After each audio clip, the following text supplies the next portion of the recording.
REIT markets have evolved since 1960.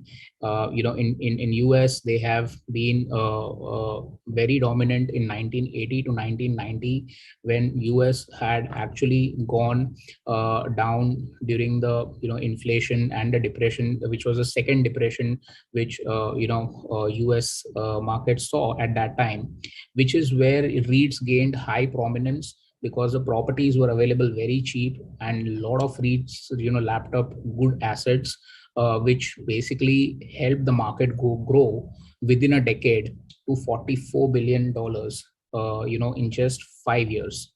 Watching this in US, a lot of developed companies joined the bandwagon in 2000s.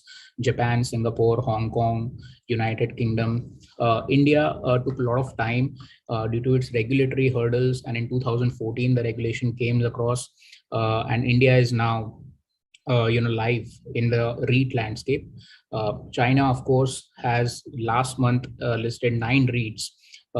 Historically, China has been investing via Hong Kong and Singapore in REITs, but due to the latest China-Hong Kong dispute, now China has started self-sustaining its own REIT market. Now we have a global landscape, almost 40 countries, and a $1.9 trillion global REIT market that we basically see as a potential. Like I mentioned, unlike in India, the global REIT markets comprise various asset classes. It can be hotels, healthcare or hospitals, malls, warehousing, industrial.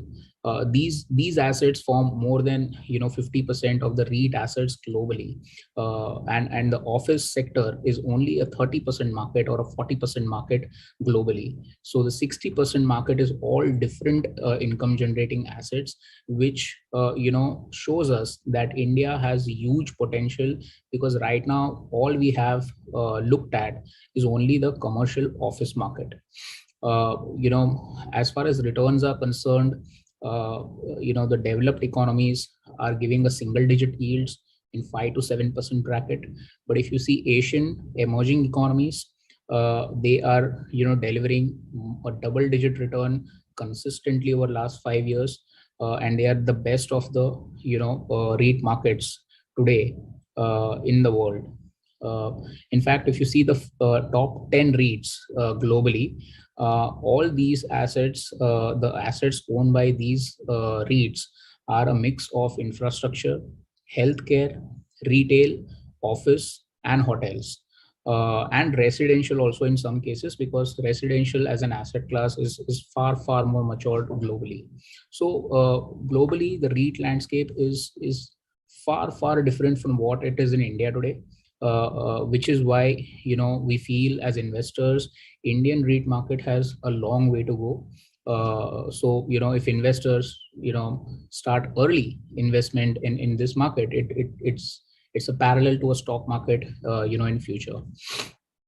Now let's take a quick look at where Indian economy stands when we basically represent the view of investors. As far as our economy is concerned, our economy has been very resilient. We stand amongst the lot on top. Post COVID, the GDP estimates have been projected the best for India. A lot of capital inflow has been attracted to Indian economy. Our currency has been resilient over the past 5 years, and the overall depreciation which the currency has seen to US dollars has been very low as compared to other emerging markets, what they have sent. Our government security yields have been consistently in 6 to 7%, and not at all been volatile. So the government paper also has a credit standing today in the global market. As far as if we just compare the currency movement or the impact on Indian rupee during the GFC crisis and COVID, if you see, there is a stark difference back in 2008, 2007, when the global financial crisis hit the world. Indian rupee had fallen by more than 20 to 30% across all developed economic currencies. But after COVID, if you see during COVID, Indian currency has shown resilience and not, reduced by more than 3 to 5%, which reinstates confidence of of the world in our economy. Our monetary agencies like RBI, etc., have also taken, timely measures to ensure that the overall monetary policy is, uh, in check. And if that can be seen in the statistics itself, if you see, we are at a all-time low of the RBI repo rate, which has basically helped to ensure that the home loan market has grown to a great extent, which is again bolstering demand for real estate. And average credit lending percentage of cost of banks has is reduced drastically, which is helping real estate. And as far as the government and the RBI is concerned, we are sitting almost on $500 billion of forex reserves, which is 3 times of what we were in early 2000s. So it's a strong strongly poised economy and all set for growth. So if we compare, again, to add to the point of the economy's resilience from over the last 2 to 3 decades, we have seen a number of events hit Indian markets and Indian real estate. There has been policy liberalization, there has been a stock market scam, there has been FDI regime, there has been GFC, there has been the debt market, and in the NBFC potential, which has basically come in the market, and there has been government initiatives to get the demonetization, RERA, GST implementation, and last but not the least, COVID. Across all these events, if you see, on the graph, real estate has been resilient and has consistently delivered returns over the past 30 years, unlike stock market, which has been volatile and has been choppy all through while. If we deep dive further one step and try to compare the returns, absolute returns, which real estate has given versus stock market, real estate has given at least nothing less than a 8 to 9% consistent returns over the last 15 years, and has more than trebled the money of investors, in spite of different events which the economy has seen. In cities like Mumbai, the money has become not only treble, it has become 16 times of what the money would have been if someone would have started investing from 2006. This is the power of real estate, which is basically giving phenomenal capital returns, which a lot of people miss when they evaluate REITs, because REITs are actually seen as only dividend yielding assets, but the power of capital appreciation is as good as investing in a stock. I'll take a step forward to give some flavor of how the commercial markets are today in comparison to other global markets, because commercial real estate is a driver of REIT. Commercial markets today have huge potential. India has almost 600 million square foot of grade A office stock, which is the top notch office stock, which is occupied by the likes of Tatas, or you say Wipro, or an Infosys, or an Accenture, or a Cognizant. This is the core commercial real estate stock valued at more than 5,000 to 6,000 billion rupees, or I would say $100 billion in today's worth itself, which is not all even listed as REIT. Only a portion of that is basically listed today. Our cities have been consistently delivering absorption of more than 20 to 40 million over the past 3 to 4 years, and there is a huge growth potential. If you see the per capita office stock, if you compare with someone like a US or a Hong Kong, it's almost in 10 to 20 square foot, whereas India is not even 1 square foot in terms of the per capita office stock which is occupied, which basically shows there is a huge potential for India to grow in comparison to the office markets globally. To add one more segment to that, if you compare the rents, which is the driving factor for any REIT today, India's prime cities rents are, in a $1 or a $2 per square foot per month range. India is famously known as the dollar rent market in US. Unlike if you compare any other city, metro city across the globe, the rents are not less than $4 per square foot per month. So India is at the lowest stack in terms of cost of rent as compared to all developed cities. And as a matter of fact, because of these low rentals, the yields that the commercial properties are making today in India are in the range of 8 to 9%, versus the yields which you are seeing in any other city globally, they are in the range of 4 to 5%. So we already have 400 basis points of appreciation as we see when we compare ourselves to global markets. As we mature in real estate, this gap is expected to bridge, and property prices will go up, which is what you guys can see in front of you. And this is something which India has already demonstrated back 2011, when commercial real estate transactions actually started. The foreign investors had acquired properties at 11% and 12% yields, which today they have sold or listed at almost 8%. So investors have already seen the 400 basis point compression in yields in real estate markets over the past 7 to 8 years, and this as we mature is definitely going to match the global standards. So there is huge capital appreciation expected.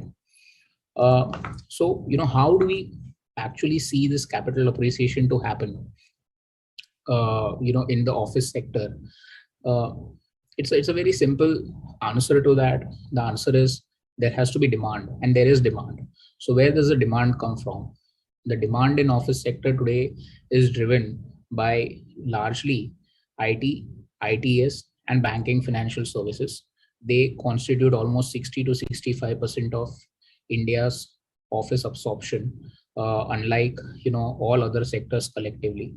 Uh, so they are the leaders of the service sector, which today contributes almost 63% of India's gross value added in terms of GDP. And if we were to put a number to it, it's more than $1 trillion. And the service sector has been growing consistently in double digit. The number of qualified professionals have been increasing at a consistent rate in India. India is the second largest country in terms of techie graduates. We have almost 5 million engineering, science, and other technology graduates graduating from India, which adds a huge amount to our workforce. We are globally the leader in outsourcing work. We have more than half of the outsourcing business, and our cost is half, I would say 100% less than what it is in US. When it basically comes to setting up an IT business over here. So all said and done, India remains the strong market for IT industry. Just to kind of see how overall the top 7 cities of India have performed in terms of absorption or supply or rental appreciation. We can see consistently from 2015 onwards, we were a 20 million square foot country. We have now graduated to a 35 or 40 million square foot country in terms of annual absorption. So the actual demand has doubled from 2015 to what it is now, and it is expected to grow in the same trajectory. Even the rentals have appreciated, by 20% over the past 5 years. So there has been a 5% annual increase in the rents itself, which basically drives the capital appreciation in property. Yes, the sector was hit badly during COVID. Everyone started working from home, and there was a speculation that office demand might come down. Post COVID, because work from home would become a norm and culture. Uh, but that is something which we are seeing today is a change and a paradigm shift which is happening in the industry. If you see the latest numbers of 2021, the top 2 cities, Bangalore and Hyderabad, have again come back with huge supply being added in 2021 on the back of pre-commitments from marquee tenants.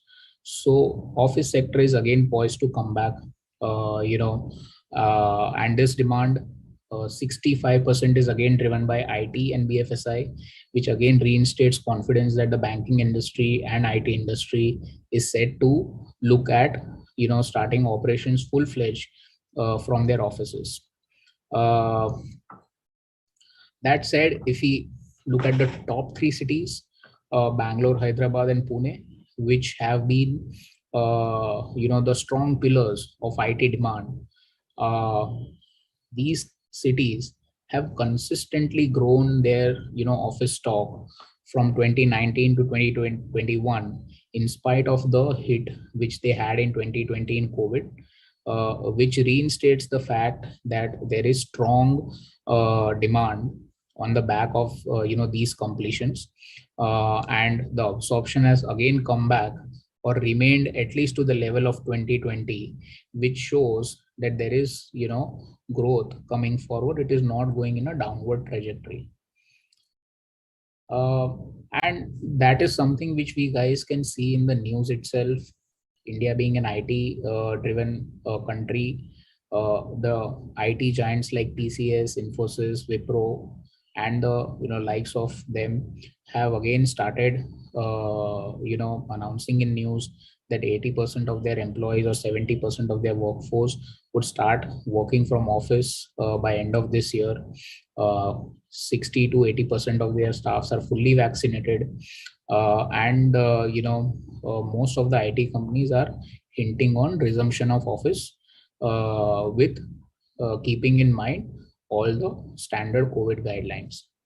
That said, even news of fresh hiring has again surfaced in NASSCOM, which is a strong demand driver for commercial real estate.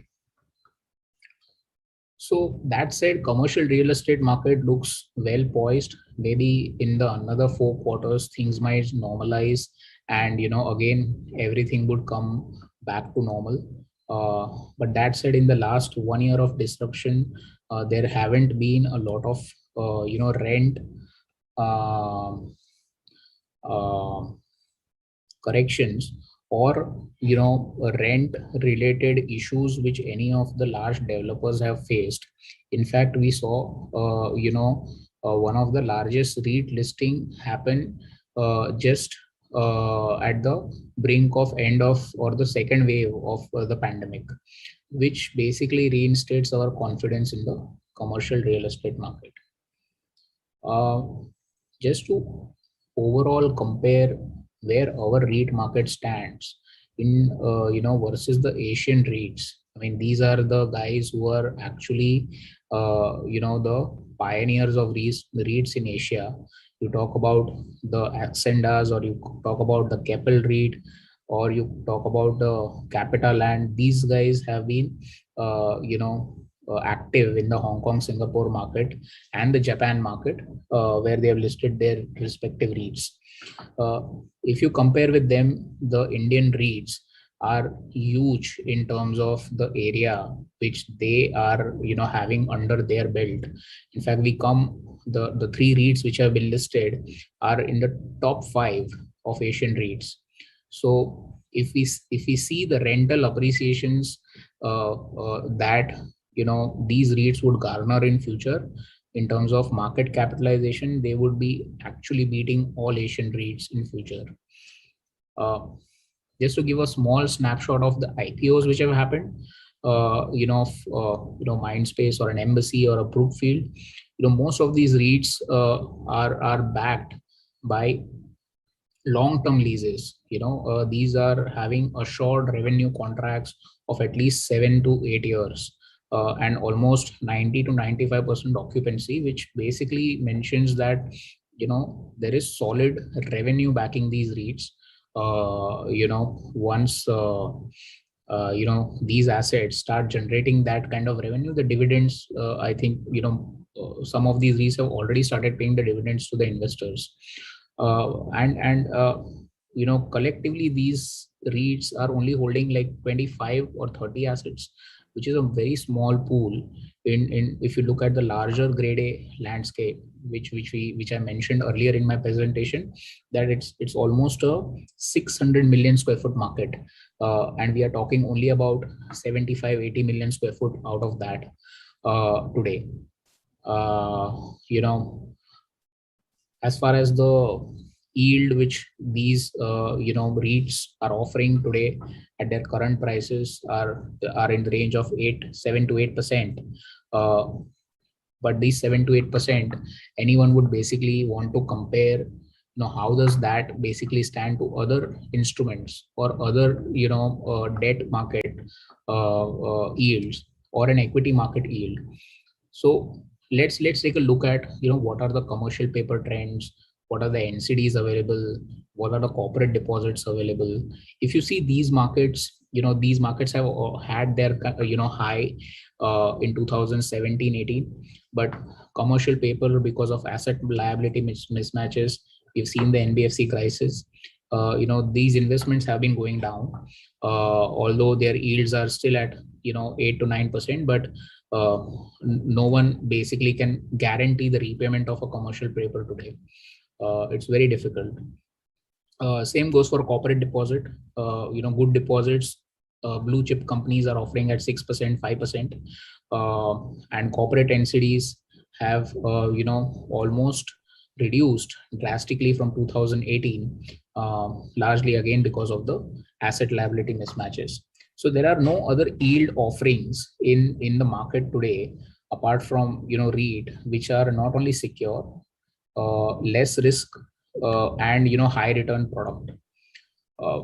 If we just take a look at how different assets have performed in terms of giving returns to the investor, this being the most important discussion,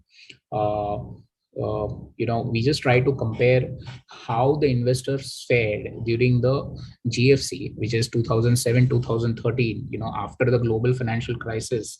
How did all assets give return, be it equity markets, be it actually real estate, debt markets, government securities, and gold.